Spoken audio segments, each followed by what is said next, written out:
ಮಾನವ ಜಾತಿನ ಯಾವಾಗಲೂ ಕಾಡೋ ಪ್ರಶ್ನೆ, ನಮ್ಮ ಹಾಗೆ ಇಂಟೆಲಿಜೆಂಟ್ ಸಿವಿಲೈಸೇಷನ್ ಅವರು ಇತರ ಎಕ್ಸೋಪ್ಲಾನೆಟಲ್ಲಿದ್ದಾರಾ? ಎಕ್ಸೋಪ್ಲಾನೆಟ್ಸ್ ಅಂದರೆ ನಮ್ಮ ಸೋಲಾರ್ ಸಿಸ್ಟಮ್ನ ಆಚೆ ಇತರ ಸೋಲಾರ್ ಸಿಸ್ಟಮಲ್ಲಿನ ಸ್ಟಾರ್ಸ್ನ ಸುತ್ತ ತಿರುಗೋ ಪ್ಲಾನೆಟ್ಸ್. ಆ ರೀತಿಯ ಎಕ್ಸೋಪ್ಲಾನೆಟ್ಸಲ್ಲಿ ಸಿವಿಲೈಸೇಷನ್ ಅವರು ಇದ್ದರೆ ಅವರ ಟೆಕ್ನಾಲಜಿ ಹೇಗಿರುತ್ತೆ? ಇಂಟೆಲಿಜೆಂಟ್ ಸಿವಿಲೈಸೇಷನ್ ಇಲ್ಲದೆ ಹೋದರೂ ಅಟ್ಲೀಸ್ಟ್ ಲೈಫ್ ಅನ್ನೋದು ಎಕ್ಸೋಪ್ಲಾನೆಟಲ್ಲಿ ಇದೆಯಾ? ಇಂತಹ ಎಷ್ಟೋ ಪ್ರಶ್ನೆಗಳು ಕಳೆದ 1000 ವರ್ಷಗಳಲ್ಲಿ ಈ ಪ್ರಶ್ನೆಗಳಿಗೆ ಆನ್ಸರ್ನ ತಿಳ್ಕೊಳ್ಳೋಕ್ಕೆ ಸಾಧ್ಯ ಆಗದೇ ಇರ್ಬೋದು. ಆದರೆ ಕಳೆದ 100 ವರ್ಷಗಳಿಂದ ನಮ್ಮ ಟೆಕ್ನಾಲಜಿ ತುಂಬ ಅಭಿವೃದ್ಧಿ ಹೊಂದಿದೆ. ಎಷ್ಟೋ ರಾಕೆಟ್ಸ್, ಸ್ಯಾಟಲೈಟ್ಸ್ ಆ್ಯಂಡ್ ಇತರ ಸ್ಪೇಸ್ ಕ್ರಾಫ್ಟ್ನ ಸ್ಪೇಸ್ಗೆ ಕಳಿಸಿದ್ದೀವಿ. ಹಾಗೆ ಏಲಿಯನ್ ಲೈಫ್ ಬಗ್ಗೆ ಸಹ ಅನ್ವೇಷಣೆ ಶುರು ಮಾಡಿದ್ದೀವಿ. ಸುಮಾರು ಅರ್ಲಿ 19th ಸೆಂಚುರಿಯಿಂದ ತುಂಬ ಜನ ಇಂಡಿವಿಜುವಲ್ ಆಗಿ ಏಲಿಯನ್ಸ್ಗೋಸ್ಕರ ಅವರು ಕಳಿಸೋ ಸಿಗ್ನಲ್ಗೋಸ್ಕರ ರೇಡಿಯೋ ಟೆಲಿಸ್ಕೋಪ್ನ ಮೂಲಕ ಹುಡುಕಾಟನ ಶುರು ಮಾಡಿದ್ರು. Search for extraterrestrial intelligence, ಶಾರ್ಟಾಗಿ ಸೆಟಿ ಅಂತಾರೆ. ಇದು ಏಲಿಯನ್ಸ್ನ ಫೈಂಡ್ ಮಾಡೋಕ್ಕೆ ಸ್ಥಾಪಿಸಲ್ಪಟ್ಟ ಇಂಟರ್ನ್ಯಾಷನಲ್ ಆರ್ಗನೈಸೇಷನ್. ಈ ಸೆಟಿ ಪ್ರಾಜೆಕ್ಟ್ 1960s ಶುರು ಆಯಿತು. ಸ್ಪೇಸಿಂದ ಬರೋ ಸಿಗ್ನಲ್ಸ್, ಮುಖ್ಯವಾಗಿ ವಿಸಿಬಲ್ ರೀಜನ್ನಿಂದ ರೇಡಿಯೋ ಸಿಗ್ನಲ್ಸ್ನ ಸೆಟಿ ಟೆಲಿಸ್ಕೋಪ್ ಪರಿಶೀಲಿಸುತ್ತೆ. ಈ ಯೂನಿವರ್ಸಲ್ಲಿ ಯಾವುದಾದ್ರೂ ಲೈಫ್ ಇತರರ ಜೊತೆ ಕಾಂಟ್ಯಾಕ್ಟ್ ಆಗಬೇಕಂದ್ರೆ ಎಲೆಕ್ಟ್ರೋಮ್ಯಾಗ್ನೆಟಿಕ್ ಸಿಗ್ನಲ್ಸ್ ಬೆಸ್ಟ್ ಚಾಯ್ಸ್. ಇದು ಇಂಟೆಲಿಜೆನ್ಸ್ ಇರೋ ಯಾವ ಸಿವಿಲೈಸೇಷನ್ಗಾದರೂ ಈಸಿಯಾಗಿ ಅರ್ಥ ಆಗುತ್ತೆ. ಹಾಗಂತ ಎಲ್ಲ ಸಿಗ್ನಲ್ಸ್ನ ಸೆಟಿ ಪರಿಶೀಲಿಸಲ್ಲ. ಯಾವುದಾದ್ರೂ ರ್ಯಾಂಡಮ್ ಆಗಲ್ಲದೆ ನ್ಯಾಚುರಲ್ ಆಗಿ ಏರ್ಪಟ್ಟಿರೋದಲ್ಲದೆ ಖಂಡಿತ ಟೆಕ್ನಾಲಜಿಯ ಮೂಲಕ ಕಳಿಸಿರೋ ಅಂಥ ವಿವಿಧ ಪ್ಯಾಟ್ರನಲ್ಲಿನ ಸಿಗ್ನಲ್ಸ್ನ ಪರಿಶೀಲಿಸುತ್ತೆ. ಹಾಗೆ ಸೆಟಿಸ್ ಟೆಲಿಸ್ಕೋಪ್ ಸ್ಪೇಸಲ್ಲಿ ಎಲ್ಲ ಕಡೆ ಪರಿಶೀಲಿಸುತ್ತೆ. ಹಾಗೆ ನಮ್ಮ ಸನ್ಗೆ ಹತ್ತಿರ ಹೋಲಿಕೆಯಲ್ಲಿರೋ ಸ್ಟಾರ್ಸ್ ಮತ್ತು ಅರ್ಥ್ನಂತಹ ಪ್ಲ್ಯಾನೆಟ್ ಯಾವ ಡೈರೆಕ್ಷನಲ್ಲಿದೆಯೋ ಆ ಡೈರೆಕ್ಷನಲ್ಲಿ ಟೆಲಿಸ್ಕೋಪ್ ಹೆಚ್ಚಾಗಿ ಪರಿಶೀಲಿಸುತ್ತೆ. Project Ozma, project Phoenix, Breakthrough Listen, Serendip, ಹೀಗೆ ತುಂಬ ಪ್ರಾಜೆಕ್ಟ್ನ ಹೆಸರಲ್ಲಿ ಸೆಟಿ ಕಳೆದ 60 ವರ್ಷಗಳಿಂದ ಸ್ಪೇಸ್ನ ಪರಿಶೀಲಿಸ್ತಿದೆ. ನಮ್ಮ ಗ್ಯಾಲಕ್ಸಿಯಲ್ಲಿರೋ ಕೆಲವು ಸಾವಿರ ಸ್ಟಾರ್ ಸಿಸ್ಟಮ್ನ ಜೊತೆ ಇತರರ 100 ಗ್ಯಾಲಕ್ಸಿ ಡೈರೆಕ್ಷನ್ನಲ್ಲಿ ರೇಡಿಯೋ ಟ್ರಾನ್ಸ್ಮಿಷನ್ಸ್ ಬರ್ತಿದೆಯಾ ಅಂತ ಚೆಕ್ ಮಾಡ್ತು. ಆದರೆ ಇಲ್ಲಿವರೆಗೂ ಏಲಿಯನ್ಸಿಂದ ಸಿಗ್ನಲ್ಸ್ ಬಂದಿರೋ ಹಾಗೆ ಒಂದು ಸ್ಟ್ರಾಂಗ್ ಎವಿಡೆನ್ಸ್ ಸಹ ಇಲ್ಲ. ನಮ್ಮ ಸೋಲಾರ್ ಸಿಸ್ಟಮಲ್ಲಿರೋ ಪ್ಲ್ಯಾನೆಟ್ಸ್ನ ಅಲ್ಲದೆ ಇತರ ಸೋಲಾರ್ ಸಿಸ್ಟಮಲ್ಲಿನ ಎಕ್ಸೋಪ್ಲಾನೆಟ್ಸ್ನ ಫೈಂಡ್ ಮಾಡೋಕ್ಕೆ ನಾಸಾ ಕೆಪ್ಲರ್ ಟೆಲಿಸ್ಕೋಪ್ನ 2009ರಲ್ಲಿ ಲಾಂಚ್ ಮಾಡಿತು. ನಾವು ಡೈಲಿ ರಾತ್ರಿ ನೋಡೋ ಆಕಾಶದಲ್ಲಿ ಕೆಲವು 1000 ಕೋಟಿ ಎಕ್ಸೋಪ್ಲಾನೆಟ್ಸ್ ತನ್ನ ಸ್ಟಾರ್ಸ್ನ ಸುತ್ತ ತಿರುಗ್ತಿದೆ ಅಂತ ಕೆಪ್ಲರ್ ಟೆಲಿಸ್ಕೋಪ್ ಪ್ರೂವ್ ಮಾಡ್ತು. ಅಂತಹ 2600ಕ್ಕಿಂತ ಹೆಚ್ಚು ಎಕ್ಸೋಪ್ಲಾನೆಟ್ಸ್ನ ಕೆಪ್ಲರ್ ಟೆಲಿಸ್ಕೋಪ್ ಡಿಸ್ಕವರ್ ಮಾಡ್ತು. ಅದರಲ್ಲಿ 2 ಸ್ಟಾರ್ಸ್ನ ಸುತ್ತ ತಿರುಗೋ ಪ್ಲ್ಯಾನೆಟ್ಸ್ ಇದೆ. ಒಂದೇ ಸ್ಟಾರ್ನ ಸುತ್ತ ತಿರುಗೋ ಜುಪಿಟರ್ನಂತಹ ಪ್ಲ್ಯಾನೆಟ್ ಸಹ ಇದೆ. ನಮ್ಮ ಅರ್ತ್ಗಿಂತ ಡಬಲ್ ಸೈಜ್ ಆ್ಯಂಡ್ ಅರ್ತ್ ಸೈಜಲ್ಲೇ ಇರೋ ಪ್ಲ್ಯಾನೆಟ್ಸ್ ಇದೆ. ಹ್ಯಾಬಿಟಬಲ್ ಝೋನಲ್ಲಿ ತಿರುಗ್ತಾ ಓಷನ್ನಿಂದ ತುಂಬಿರೋ ಪ್ಲ್ಯಾನೆಟ್ ಸಹ ಇದೆ. ಹ್ಯಾಬಿಟಬಲ್ ಝೋನ್ ಅಂದರೆ ಪ್ಲ್ಯಾನೆಟ್ ಸ್ಟಾರ್ನ ಸುತ್ತ ಯಾವ ಡಿಸ್ಟೆನ್ಸಲ್ಲಿ ತಿರುಗಿದ್ರೆ ಆ ಪ್ಲ್ಯಾನೆಟಲ್ಲಿ ಟೆಂಪರೇಚರ್ಸ್ ಇನ್ನೂ ಹೆಚ್ಚಾಗದೆ ಅಥವಾ ಕಡಿಮೆ ಆಗದೆ ಮೀಡಿಯಮ್ ಆಗಿದ್ದು ಪ್ಲ್ಯಾನೆಟಲ್ಲಿ ಲಿಕ್ವಿಡ್ ವಾಟರ್ ಇರೋಕ್ಕೆ ಚಾನ್ಸ್ ಇರುತ್ತೋ ಆ ಪ್ಲ್ಯಾನೆಟ್ ತಿರುಗೋ ಅಂತಹ ಪ್ಲೇಸ್ನ ಹ್ಯಾಬಿಟಬಲ್ ಝೋನ್ ಅಂತಾರೆ. ಕೆಪ್ಲರ್ ಟೆಲಿಸ್ಕೋಪ್ ಮಾತ್ರ ಅಲ್ಲದೆ ಕ್ಯಾರೋಟ್, ಟೆಸ್ಟ್ನಂತಹ ಸ್ಪೇಸ್ ಕ್ರಾಫ್ಟ್ ಎಷ್ಟೋ ಎಕ್ಸೋಪ್ಲಾನೆಟ್ಸ್ನ ಡಿಸ್ಕವರ್ ಮಾಡಿದೆ. ಹಾಗೆ ಗ್ರೌಂಡ್ ಬೇಸ್ಡ್ ಟೆಲಿಸ್ಕೋಪ್ ಸಹ ಕೆಲವು ಸಾವಿರ ಎಕ್ಸೋಪ್ಲಾನೆಟ್ಸ್ನ ಡಿಸ್ಕವರ್ ಮಾಡ್ತು. ಒಟ್ಟು ಎಲ್ಲ ಅಬ್ಸರ್ವೇಷನ್ಸ್ನ ಸೇರಿಸಿ ಇಲ್ಲಿವರೆಗೂ 5800 ಎಕ್ಸೋಪ್ಲಾನೆಟ್ಸ್ನ ಫೈಂಡ್ ಮಾಡಿದ್ದಾರೆ. ಪ್ರಾಕ್ಸಿಮಾ ಸೆಂಟಾರಿ ಬಿ ಇದು ಭೂಮಿಗೆ ತುಂಬ ಹತ್ತಿರದಲ್ಲಿದ್ದು ಇತರ ಸ್ಟಾರ್ನ ಸುತ್ತ ಹ್ಯಾಬಿಟಬಲ್ ಝೋನಲ್ಲಿ ತಿರುಗೋ ಎಕ್ಸೋಪ್ಲಾನೆಟ್.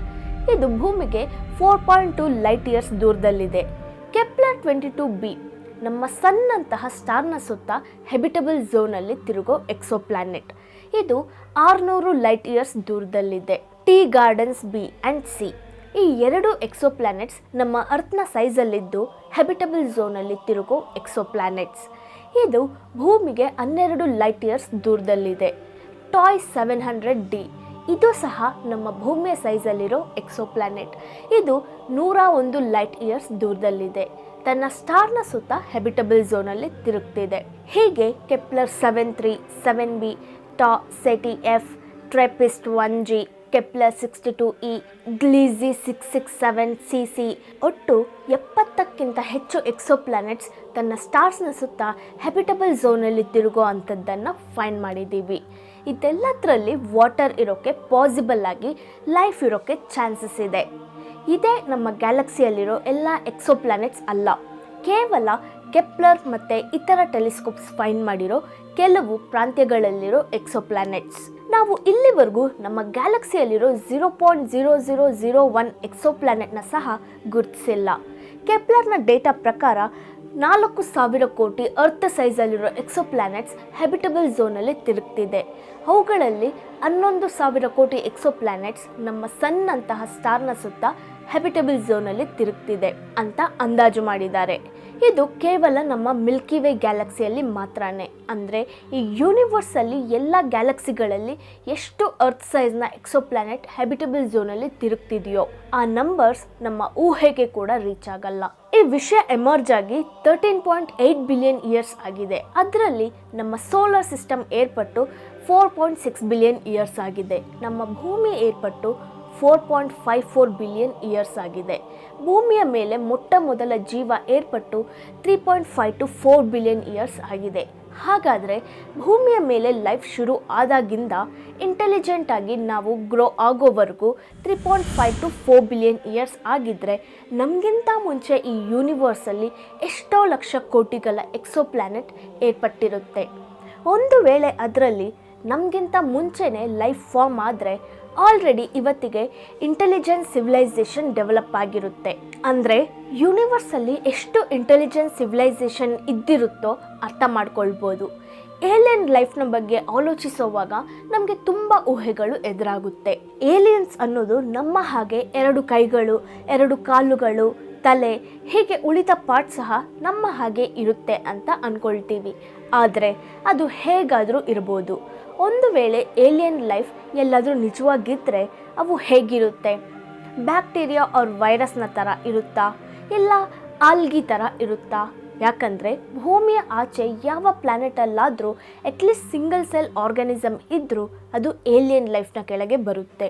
ವೈರಸ್ ಬ್ಯಾಕ್ಟೀರಿಯಾದ ರೀತಿ ಅಲ್ಲದೆ ಮಲ್ಟಿ ಸೆಲ್ಯುಲರ್ ಆರ್ಗಾನಿಸಮ್ನಂತೆ, ಅಂದರೆ ಅನಿಮಲ್ಸ್ ಥರ ಇರುತ್ತಾ? ಪ್ಲ್ಯಾನೆಟ್ಸ್ನ ರೀತಿ ಇರುತ್ತಾ? ಇಲ್ಲ ಪ್ಲಾಂಟ್ಸ್ ಮತ್ತು ಅನಿಮಲ್ಸ್ ಇದೆರಡರ ಕ್ಯಾರೆಕ್ಟರಿಸ್ಟಿಕ್ಸ್ನ ಮಿಕ್ಸ್ ಆಗಿ ಇರುತ್ತಾ?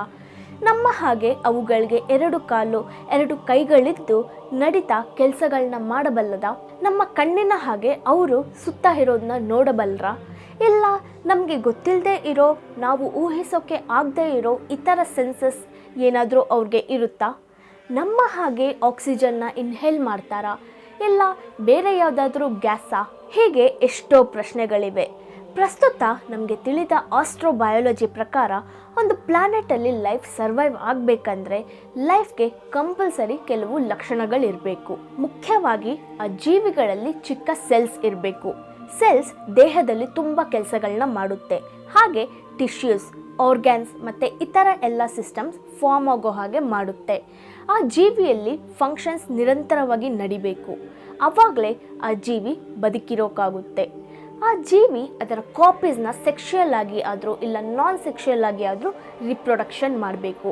ಆಹಾರದಿಂದ ಎನರ್ಜಿನ ತಗೊಳ್ಬೇಕು. ಸುತ್ತ ಇರೋ ಎನ್ವಿರಾನ್ಮೆಂಟ್ಗೆ ಅನುಗುಣವಾಗಿ ಚೇಂಜ್ ಆಗೋಕ್ಕಾಗಬೇಕು. ಆದರೆ ಸೈಂಟಿಸ್ಟ್ ಒಂದು ಥಿಯರಿನ ಮಾತ್ರ ಸ್ಟ್ರಾಂಗ್ ಆಗಿ ಬಿಲೀವ್ ಮಾಡ್ತಿದ್ದಾರೆ.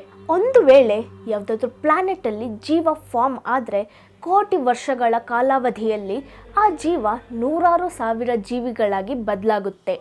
ನಮ್ಮ ಭೂಮಿಯಲ್ಲಿ ನಡೆದಿದ್ದು ಅದೇ. ಯಾವ ಪ್ಲ್ಯಾನೆಟ್ಸಲ್ಲೂ ಎಲ್ಲ ಪ್ರದೇಶಗಳಲ್ಲಿ ಎಲ್ಲ ಸಂದರ್ಭಗಳಲ್ಲಿ ಪರಿಸ್ಥಿತಿ ಒಂದೇ ರೀತಿ ಇರಲ್ಲ.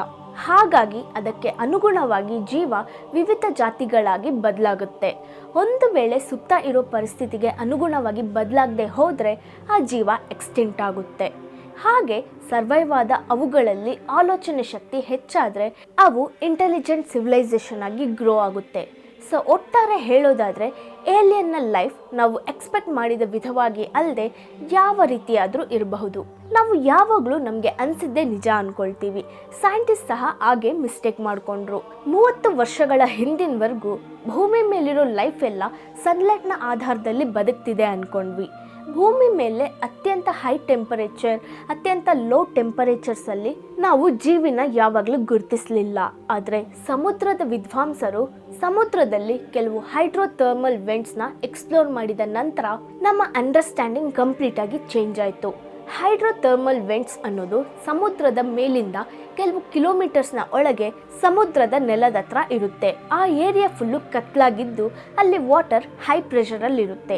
ಈ ವೆಂಟ್ಸ್ನಿಂದ ಬರೋ ನೀರು 110 ಡಿಗ್ರೀಸಿಂದ 350 ಡಿಗ್ರಿ ಸೆಲ್ಸಿಯಸ್ ಟೆಂಪರೇಚರಲ್ಲಿರುತ್ತೆ. ಅಂದರೆ ನೀರು ಸ್ಟೀಮ್ ಆಗಿ ಬದಲಾಗುವಷ್ಟು ಬಿಸಿಯಾಗಿರುತ್ತೆ. ಆ ಟೆಂಪರೇಚರಲ್ಲಿ ಸಹ ಅಲ್ಲಿ ಕ್ರ್ಯಾಬ್ಸ್ ಮತ್ತು ಇತರ ಸೀ ಅನಿಮಲ್ಸ್ ಬದುಕ್ತಿದೆ. ಅಂತಹ ಸನ್ಲೈಟ್ ಕೂಡ ಬರದೇ ಇರೋ ಮತ್ತು ಎಕ್ಸ್ಟ್ರೀಮ್ ಕಂಡೀಷನ್ಸ್ಗೆ ಈ ಅನಿಮಲ್ಸ್ ಹೇಗೆ ಸರ್ವೈವ್ ಆಗ್ತಿದೆಯೋ ವಿದ್ವಾಂಸರಿಗೆ ಅರ್ಥ ಆಗ್ತಿಲ್ಲ. ಆ ಟೆಂಪರೇಚರ್ ಮತ್ತು ಆ ಕಂಡೀಷನ್ಸಲ್ಲಿ ನೆಲದ ಮೇಲೆ ವಾಸಿಸೋ ಯಾವ ಜೀವಿ ಸಹ 1 ಗಂಟೆ ಸಹ ಬದುಕಿರಲ್ಲ. ಆದರೆ ಈ ಹೈಡ್ರೋಥರ್ಮಲ್ ವೆಂಟ್ಸ್ನ ಪ್ರಪಂಚನ ಡಿಸ್ಕವರ್ ಮಾಡಿದ ನಂತರ ಜುಪಿಟರ್ನ ಮೂನ್ ಆದ ಯುರೋಪಾದಲ್ಲಿ ಲೈಫ್ ಇರೋಕ್ಕೆ ಚಾನ್ಸ್ ಇದೆ ಅಂತ ಆರ್ಗ್ಯುಮೆಂಟ್ಸ್ ಬಂತು. ಯಾಕಂದರೆ ಯುರೋಪಾ ಮೂನ್ ಸರ್ಫೇಸ್ನ ಮೇಲೆ ವಾಟರ್ ಎಲ್ಲ ಐಸ್ ಆಗಿ ಆ ಐಸಲ್ಲಿ ಕೆಲವು ಈ ರೀತಿಯ ಹೈಡ್ರೋಥರ್ಮಲ್ ವೆಂಟ್ಸ್ ಇರೋ ಅವಕಾಶ ಜಾಸ್ತಿ ಇದೆ ಅಂತ ವಿದ್ವಾಂಸರು ಹೇಳ್ತಿದ್ದಾರೆ. ಪಾಸಿಬಲ್ ಆಗಿ ಆ ಐಸ್ ಕ್ರಸ್ಟ್ ಒಳಗೆ ಲೈಫ್ ಕೂಡ ಇರೋಕ್ಕೆ ಚಾನ್ಸ್ ಇದೆ ಅಂತಿದ್ದಾರೆ. ಇದು ಹೀಗಿರೋವಾಗ ಅಂಟಾರ್ಕ್ಟಿಕಾದಲ್ಲಿ -100 ಡಿಗ್ರಿ ಸೆಲ್ಸಿಯಸ್ ಟೆಂಪರೇಚರಲ್ಲಿ, ಅಂದರೆ ನೀರು ಐಸ್ನ ರೂಪದಲ್ಲಿರೋ ಟೆಂಪರೇಚರಲ್ಲಿ ತುಂಬ ವಿಧದ ಮೈಕ್ರೋ ಆರ್ಗಾನಿಸಮ್ಸ್ ಬದುಕ್ತಿದೆ.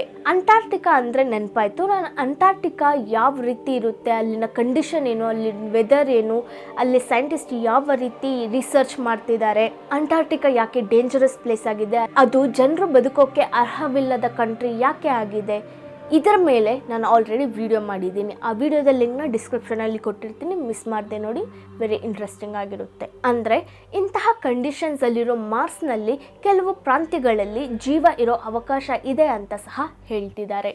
ಭೂಮಿ ಮೇಲೇ ಎಷ್ಟೋ ಎಕ್ಸ್ಟ್ರೀಮ್ ಕಂಡೀಷನ್ಸಲ್ಲಿ ಲೈಫ್ ಸರ್ವೈವ್ ಆಗುತ್ತೆ ಅಂದರೆ ಇತರ ಪ್ಲ್ಯಾನೆಟ್ಸ್ ಆ್ಯಂಡ್ ಎಕ್ಸೋ ಪ್ಲ್ಯಾನೆಟ್ಸಲ್ಲಿ ಲೈಫ್ ಈಸಿಯಾಗಿ ಅಭಿವೃದ್ಧಿ ಹೊಂದಬಲ್ಲದು. ಒಂದು ವೇಳೆ ಮಾರ್ಸ್ ಆ್ಯಂಡ್ ಯುರೋಪಾದಲ್ಲಿ ಲೈಫ್ನ ಗುರುತಿಸೋ ಹಾಗಾದರೆ ಎಕ್ಸೋ ಪ್ಲ್ಯಾನೆಟ್ಸಲ್ಲಿ ಜೀವಿಗಳನ್ನ ಗುರುತಿಸೋದು ಇನ್ನೂ ಈಸಿ ಆಗುತ್ತೆ. ಇವು ಅಸಂಪ್ಷನ್ ಮಾತ್ರನೇ. ಯಾಕಂದರೆ ಭೂಮಿ ಮೇಲೆ DNA, RNA ಜೀವ ಫಾರ್ಮ್ ಆಗೋಕ್ಕೆ ಜೆನೆಟಿಕ್ ಮೆಟೀರಿಯಲ್ ಇದೆ. ಆದರೆ ಎಕ್ಸೋ ಪ್ಲ್ಯಾನೆಟ್ಸಲ್ಲಿ ಈ ಜೆನೆಟಿಕ್ ಮೆಟೀರಿಯಲ್ ಯಾವ ರೀತಿ ಇರುತ್ತೋ, ಹೇಗೆ ಫಾರ್ಮ್ ಆಗುತ್ತೋ ಗೆಸ್ ಮಾಡೋಕ್ಕಾಗಲ್ಲ. ಪ್ರಸ್ತುತ ಇರೋ ಟೆಲಿಸ್ಕೋಪ್ನ ಸಹಾಯದಿಂದ ಎಕ್ಸೋ ಪ್ಲ್ಯಾನೆಟಲ್ಲಿ ಟೆಂಪರೇಚರ್ಸ್ ಯಾವ ರೀತಿ ಇರುತ್ತೆ, ವಾಟರ್ ಇದೆಯಾ ಇಲ್ವಾ ಅಂತ ತಿಳ್ಕೊಳ್ಳೋಕ್ಕಾಗ್ತಿದೆ. ಹೇಗೆ ಅಂದರೆ ಒಂದು ಎಕ್ಸೋ ಪ್ಲ್ಯಾನೆಟ್ನಿಂದ ರಿಫ್ಲೆಕ್ಟ್ ಆಗೋ ಸ್ವಲ್ಪ ಪ್ರಮಾಣದ ಲೈಟ್ ಇಲ್ಲ ಸ್ಟಾರ್ನಿಂದ ಬರೋ ಲೈಟ್ ಎಕ್ಸೋ ಪ್ಲ್ಯಾನೆಟ್ ಅಟ್ಮಾಸ್ಫಿಯರ್ನಿಂದ ಟ್ರಾವೆಲ್ ಮಾಡಿ ನಮಗೆ ರೀಚ್ ಆದರೆ ಆ ಸ್ವಲ್ಪ ಪ್ರಮಾಣದ ಲೈಟ್ನ ಮೂಲಕ ಆ ಪ್ಲಾನೆಟ್ ಅಟ್ಮಾಸ್ಫಿಯರಲ್ಲಿ ಎಂತಹ ಕೆಮಿಕಲ್ಸ್ ಇದೆಯೋ ವಿದ್ವಾಂಸರು ಗುರುತಿಸಬಲ್ಲರು. 2018ರಲ್ಲಿ ST189733b ಅನ್ನೋ ಎಕ್ಸೋ ಪ್ಲಾನೆಟಲ್ಲಿ carbon dioxide, methane, carbon monoxide, ಮುಖ್ಯವಾಗಿ ನೀರು ಇರೋದನ್ನ ಗುರುತಿಸಿದ್ರು. ಈ ಒಂದು ಪ್ಲಾನೆಟ್ನ ಮೇಲೆ ಮಾತ್ರ ಅಲ್ಲ, ವಾಸ್ಪ್ 17b, ವಾಸ್ಪ್ 19b, ಎಕ್ಸೋ 1b ಇನ್ನು ಕೆಲವು ಎಕ್ಸೋ ಪ್ಲ್ಯಾನೆಟ್ಸಲ್ಲಿ ನೀರು ಇರೋದನ್ನ ಗುರುತಿಸಿದ್ವಿ. ಹಾಗೆ 2017ರಲ್ಲಿ ನಾಸಾ 13b ಅನ್ನೋ ಎಕ್ಸೋ ಪ್ಲ್ಯಾನೆಟ್ಗೆ ಅರ್ತ್ಗಿಂತ ಹೆಚ್ಚು amount of strong ozone layer ಇರೋದನ್ನ ಗುರುತಿಸಿತು. ಹೀಗೆ ವಾಟರ್ ಅಟ್ಮಾಸ್ಫಿಯರ್ ಗುರುತಿಸಿರೋದ್ರಲ್ಲಿ 90% ಎಕ್ಸೋ ಪ್ಲ್ಯಾನೆಟ್ ನಮ್ಮ ಜುಪಿಟರ್ಗಿಂತ ದೊಡ್ಡದೇ ಇದೆ. 2019ರಲ್ಲಿ ಹಬಲ್ ಸ್ಕೋಪ್ ಟೆಲಿಸ್ಕೋಪ್ K218b ಅನ್ನೋ ಎಕ್ಸೋ ಪ್ಲ್ಯಾನೆಟಲ್ಲಿ ನೀರಿರೋದನ್ನ ಫೈಂಡ್ ಮಾಡ್ತು. ಇದೇ ಹ್ಯಾಬಿಟಬಲ್ ಝೋನಲ್ಲಿ ತಿರುಗೋ ಎಕ್ಸೋ ಪ್ಲ್ಯಾನೆಟಲ್ಲಿ ವಾಟರ್ನ ಗುರುತಿಸಲ್ಪಟ್ಟ ಮೊದಲನೇ ಎಕ್ಸೋ ಪ್ಲ್ಯಾನೆಟ್. ಇದರ ಸೈಜ್ ಸುಮಾರಾಗಿ ಅರ್ತ್ಗೆ ಡಬಲ್ ಇರುತ್ತೆ. ಆಲ್ಸೋ ನಾಸಾ ಕೆಲವು ಪ್ಲ್ಯಾನೆಟ್ಸಲ್ಲಿ ಕ್ಲೌಡ್ಸ್ನ ಸಹ ಫೈಂಡ್ ಮಾಡಿದೆ. ಹೀಗೆ ಇದೆಲ್ಲ ಎಕ್ಸೋ ಪ್ಲ್ಯಾನೆಟ್ಸ್ನ ಒಂದು ಬಯೋ ಸಿಗ್ನೇಚರ್ಸ್ ಮಾತ್ರನೇ. ಆದರೆ ಖಂಡಿತ ಆ ಪ್ಲ್ಯಾನೆಟಲ್ಲಿ ಜೀವ ಇದೆ ಅಂತ ಎವಿಡೆನ್ಸಸ್ ಅಲ್ಲ.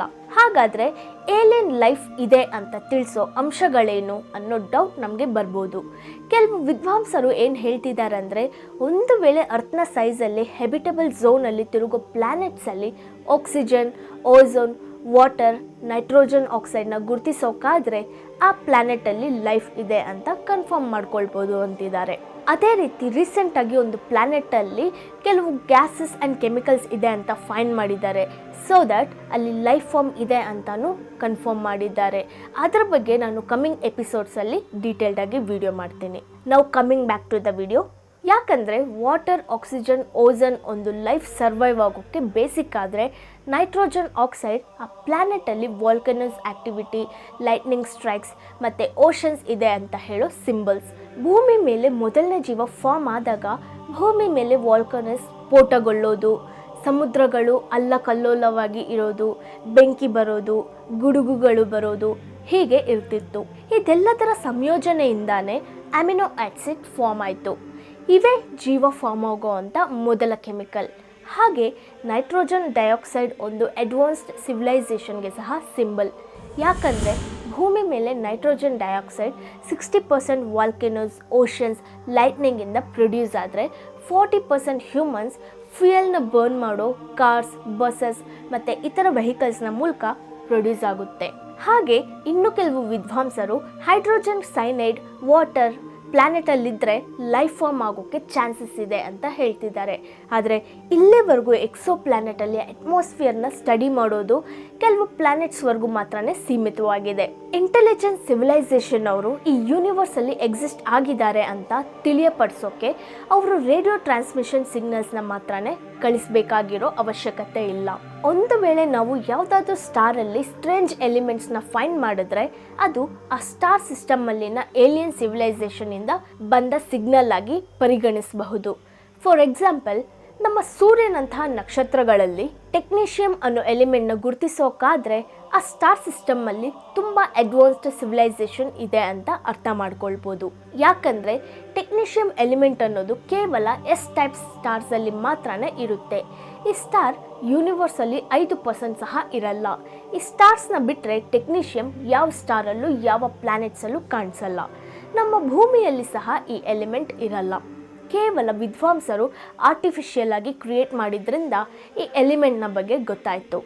ಒಂದು ವೇಳೆ ಈ ಎಲಿಮೆಂಟ್ ಎಸ್ ಟೈಪ್ ಸ್ಟಾರ್ಸಲ್ಲಿ ಅಲ್ಲದೆ ನಮ್ಮ ಸನ್ನಂತಹ ಸ್ಟಾರಲ್ಲಿ ಗುರುತಿಸಿದ್ರೆ ಏಲಿಯನ್ ಸಿವಿಲೈಸೇಷನ್ ಅವರ ಎಕ್ಸಿಸ್ಟೆನ್ಸ್ನ ತಿಳಿಸೋಕೆ ಆರ್ಟಿಫಿಷಿಯಲ್ ಆಗಿ ಟೆಕ್ನೀಷಿಯಂನ ಅವರೇ ಸ್ಟಾರ್ನ ಅಟ್ಮಾಸ್ಫಿಯರಲ್ಲಿ ಹಾಕಿದ್ದಾರೆ ಅಂತ ಅರ್ಥ.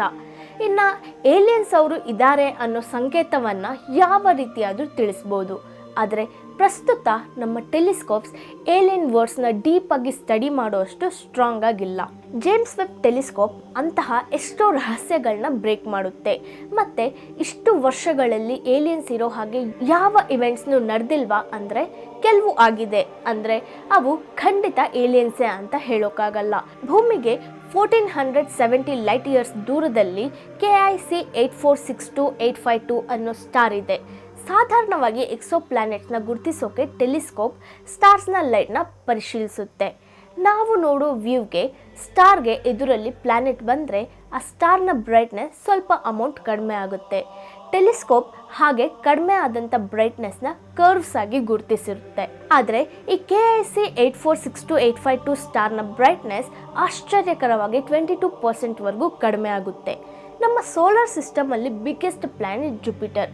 ಒಂದು ವೇಳೆ ಜುಪಿಟರ್ಗಿಂತ ಡಬಲ್ ಸೈಜ್ಡ್ ಪ್ಲ್ಯಾನೆಟ್ ಆ ಸ್ಟಾರ್ಗೆ ಅಡ್ಡ ಬಂದರೂ ಸಹ ಸ್ಟಾರ್ನ ಬ್ರೈಟ್ನೆಸ್ 1%ಗಿಂತ ಕಡಿಮೆನೇ ರೆಡ್ಯೂಸ್ ಆಗುತ್ತೆ. ಟೆಕ್ನಿಕಲ್ಲಿ ಸ್ಟಾರ್ನ ಬ್ರೈಟ್ನೆಸ್ನ 22% ಕಡಿಮೆ ಮಾಡೋ ಅಷ್ಟು ದೊಡ್ಡದಾಗಿ ಪ್ಲ್ಯಾನೆಟ್ ಇರಲ್ಲ. ಅಂದರೆ ಅಲ್ಲಿ ಅಷ್ಟು ಮ್ಯಾಸಿವ್ ಆಗಿ ಇನ್ನೂ ಏನೋ ಇದೆ. ಅದಲ್ಲದೆ ಆ ಸ್ಟಾರ್ ನಮ್ಮ ಸನ್ಗಿಂತ ದೊಡ್ಡದು. ಅಂಥದ್ರಲ್ಲಿ ಸ್ಟಾರ್ನ ಬ್ರೈಟ್ನೆಸ್ನ ಸ್ಟಾಪ್ ಮಾಡೋ ಹಾಗೆ ಏನಿರುತ್ತೆ? ಕೆಲವು ವಿದ್ವಾಂಸರು ಆ ಸ್ಟಾರ್ ಸಿಸ್ಟಮಲ್ಲಿ ತುಂಬ ಡಸ್ಟ್ ಇದೆ, ಅದೇ ಆ ಸ್ಟಾರ್ನ ಬ್ರೈಟ್ನೆಸ್ನ ಸ್ಟಾಪ್ ಮಾಡ್ತಿದೆ ಅಂತ. ಇನ್ನು ಕೆಲವರು ಆ ಸ್ಟಾರ್ನ ಅಟ್ಮಾಸ್ಫಿಯರಲ್ಲಿನ ಪ್ರಾಬ್ಲಮಿಂದ ಬ್ರೈಟ್ನೆಸ್ ಕಡಿಮೆ ಆಗ್ತಿದೆ ಅಂತಿದ್ದಾರೆ. ಆದರೆ ಇವತ್ತಿಗೂ ಆ ಸ್ಟಾರ್ನ ಬ್ರೈಟ್ನೆಸ್ 22% ಯಾಕೆ ಕಡಿಮೆ ಆಗ್ತಿದೆಯೋ ಸರಿಯಾದ ಎವಿಡೆನ್ಸ್ ಇಲ್ಲ. ಇನ್ನು ಕೆಲವು ವಿದ್ವಾಂಸರು ಆ ಸ್ಟಾರ್ನ ಪ್ರಾಂತ್ಯದಲ್ಲಿ ಏಲಿಯನ್ಸ್ ನಿರ್ಮಿಸಿದ ದೊಡ್ಡ ಸ್ಟ್ರಕ್ಚರ್ ಇದೆ ಅಂತಿದ್ದಾರೆ. ನಮಗಿಂತ ಅಡ್ವಾನ್ಸ್ಡ್ ಸಿವಿಲೈಸೇಷನ್ ಇದ್ದರೆ ಅವ್ರಿಗೆ ಅದು ಪಾಸಿಬಲ್ ಆಗುತ್ತೆ. ಆದರೆ ಇದಕ್ಕೆ ಸರಿಯಾದ ಪ್ರೂಫ್ಸ್ ಇಲ್ಲ. 2017ರಲ್ಲಿ ಸ್ಪೇಸಿಂದ ಒಂದು ಕಾಮೆಟ್ ಸೋಲಾರ್ ಸಿಸ್ಟಮ್ನ ಒಳಗೆ ಎಂಟರ್ ಆಯಿತು. ಅದರ ಹೆಸರು ಓಮುಅಮುವಾ. ಇದೇ ನಮ್ಮ ಟೆಕ್ನಾಲಜಿ ಡೆವಲಪ್ ಆದಮೇಲೆ ನಾವು ಗುರುತಿಸಿದ ತುಂಬ ಲಾಂಗ್ ಡಿಸ್ಟೆನ್ಸ್ ಸ್ಪೇಸಿಂದ ಸೋಲಾರ್ ಸಿಸ್ಟಮ್ ಒಳಗೆ ಬಂದ ಮೊದಲ ಆಬ್ಜೆಕ್ಟ್. ಸೊ ಫ್ರೆಂಡ್ಸ್, ಈ ವಿಡಿಯೋನ ಇಲ್ಲಿಗೆ ಸ್ಟಾಪ್ ಮಾಡ್ತೀನಿ. ಬಟ್ ಈ ವಿಡಿಯೋ ಇನ್ನೂ ಸ್ಟಾಪ್ ಆಗಿಲ್ಲ. ಇದರ ಕಂಟಿನ್ಯೂಟಿನ ಎಪಿಸೋಡ್ 2 ಅಲ್ಲಿ ಮಾಡ್ತೀನಿ. ಅದರಲ್ಲಿ ಇನ್ನೂ ಏನೇನು ಫೈಂಡ್ ಮಾಡಿದ್ದೀವಿ, ನಮಗೆ ಯಾವ್ಯಾವ ಸಿಗ್ನಲ್ಸ್ ರಿಸೀವ್ ಆಗಿದೆ, ನಾವು ಯಾವ್ಯಾವ ಸಿಗ್ನಲ್ಸ್ನ ಕಳಿಸಿದ್ದೀವಿ, ಇದೆಲ್ಲದರ ಬಗ್ಗೆ ಡೀಟೇಲ್ಡಾಗಿ ಎಕ್ಸ್ಪ್ಲೇನ್ ಮಾಡ್ತೀನಿ.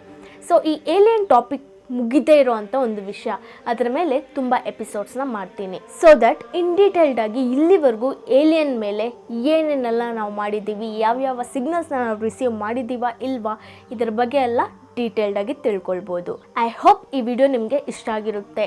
I expect maximum likes for this video. So ಈ ವಿಡಿಯೋ ಇಷ್ಟ ಆಗಿದ್ದರೆ ಮರಿದೇ ಲೈಕ್ ಮಾಡಿ, ಶೇರ್ ಮಾಡಿ, ಸಬ್ಸ್ಕ್ರೈಬ್ ಮಾಡಿ. ನಿಮ್ಮನ್ನ ಇನ್ನೊಂದು ಇಂಟ್ರೆಸ್ಟಿಂಗ್ ವಿಡಿಯೋದಲ್ಲಿ ಮೀಟ್ ಆಗ್ತೀನಿ. ಅಂಟಿಲ್ ದೆನ್ ಟೇಕ್ ಕೇರ್, ಬಾಯ್.